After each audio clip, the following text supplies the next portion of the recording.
ఈ రోజు ఒక కరెంట్ విషయంలో కావచ్చు, గతంలో జరిగిన సంఘటనలు కావచ్చు, అదేవిధంగా స్టీల్ ప్లాంట్ కి సంబంధించిన ఉద్యమానికి పరంగా కావచ్చు, 2 రోజుల క్రితం జరిగిన ఈ రోజు శ్రీకృష్ణ భగవానుడి యొక్క విగ్రహానికి సంబంధించి జరిగిన అపచారం విషయంలో కావచ్చు, ఎక్కడ రాజీ లేని పోరాటం మనం చేస్తున్నాం. ఇవన్నీ జరిగిన తర్వాత ఈ రోజు కూడా ఒక పెద్ద మనిషి, ప్రభుత్వానికి సంబంధించిన క్యాబినెట్ లో ఉన్న ఒక మంత్రి, నాతో సన్నిహితంగా ఉన్న ఒక మంత్రి ఫోన్ చేసి, మీరు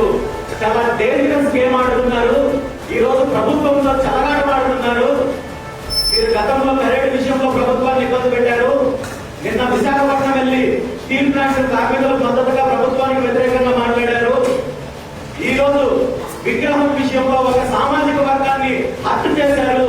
వీళ్ళందరూ కూడా కక్ష కడతారు. ప్రభుత్వము ఈ రోజు మీకు అనేక సంఘాలు లేదా ప్రతినిధులు ఇంకో రకంగా మద్దతు ఇస్తున్నారని చెప్పి మీరు విర్రవీగుతున్నారేమో, రేపు పొద్దున్నే వీళ్ళు ఎవరిని మాట్లాడకపోయినా ప్రభుత్వం మిమ్మల్ని వదిలిపెట్టదు అని చెప్పి